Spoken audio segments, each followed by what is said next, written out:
Confucius, the meaning of life and optimism of life's purpose. According to Jeffrey Regal of Stanford, for over 1,500 years, Confucius and his teachings shaped the personal and government mentality in China. Confucianism focuses on practical personal morality without any implementation about God or the supernatural. His teachings focused on the importance of justice, sincerity, and respect for elders and one's ancestors. Confucius taught about the importance of study and education and trying to get people to think for themselves by following and living up to moral righteousness. Confucius taught the concept of ren, which involves the compassion of loving others. This means to live a full life, we must put others before ourselves and pay attention to the concerns of everyone. Confucius was born in 551 BC in the state of Lu, which is Shantung currently. His father was a poor aristocrat, while his mother was a young concubine. Many stories and legends were told of his birth, legends of dragons and gods visiting while he was young. Confucius and his mother were forced to leave when his father passed away by his father's wives. They lived in poverty until the age of 19, when Confucius entered the political world and went into service for the state of Lu. Throughout his political career, he rose to many high ranks, eventually becoming the minister to the Duke of Lu. There we go. At the age of 54, he left the position of minister to the Duke and began traveling throughout China, teaching philosophy along with several of his followers. In 479 BC, Confucius died. Never truly getting to see the effects of his teachings, his own son and most of his pupils died before him. His disciples were able to keep most of his teachings, combining them together in a book called the Analects of Confucius. This was adopted by many philosophers, and in time, Confucianism became the official religion of China. Currently, it is not practiced in China, but many of his teachings still hold in customs and beliefs. According to Jeffrey Ritchie, Confucius never thought of his teachings as a religion, but more of an ethical code or a moral guideline. He did believe in supernatural and spirits, but they did not hold his interest. He looked more towards humanistic and rationalistic events in the outlook of his life. Confucius taught that the answer to all cultural and social issues could be found in humanity alone.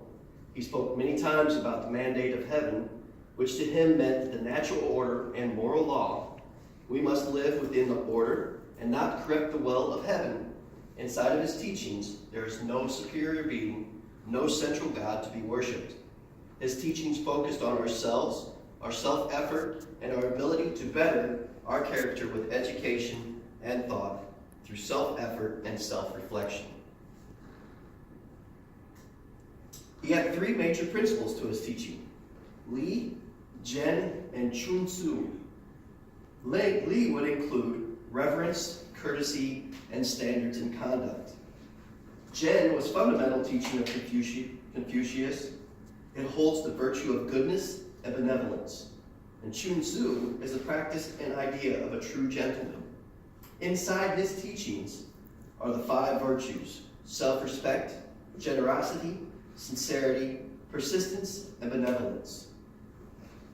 According to McGill University, part of his teachings that were called the Ren, or the compassion and the loving of others, included is golden rule: do not do to others what you would not like them to do to you, in the Analects 1523.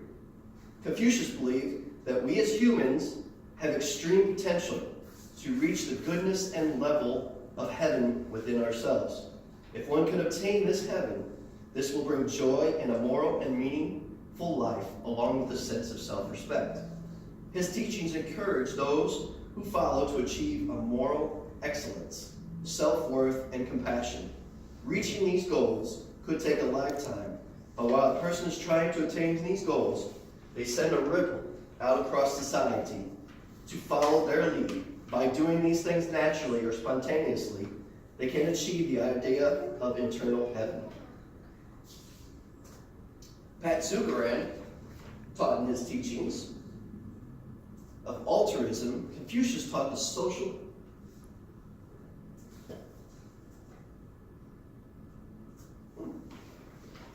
In his teachings of altruism, Confucius taught the social cohesion must first come from self-discipline.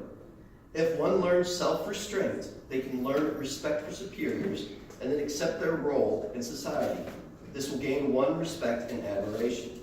Look nothing in defiance to ritual. Listen to nothing in defiance of ritual. Speak of nothing in defiance of ritual. Never stir hand or foot in defiance of ritual. Lun Yu 12:1. This does not mean to suppress your desires. Learn how to reconcile your desires with one's family and community. Confucius' meaning of life can be seen in his teachings. He taught that a man who wishes to achieve true joy must look inside himself. They must become educated and practice self-discipline, along with putting others ahead of themselves. To become a strong society, one must help and love all others. Confucius argued that man is responsible for their actions with an emphasis on how they treat others. There is little we can do to change our fate, but we can determine our accomplishments and what we are remembered for. Confucius believed, along with Socrates, Plato, and Aristotle, that the moral life was a good life. A just person is a happy person. He believed that while a person does not know how to live, they cannot know about death. That instead of focusing on death and the unknown, we should focus on the present life and look for solutions of the importance and value of existing life. We cannot truly live if we focus on death and what is after that. Life is what is going on currently and those that are around us. Thank you.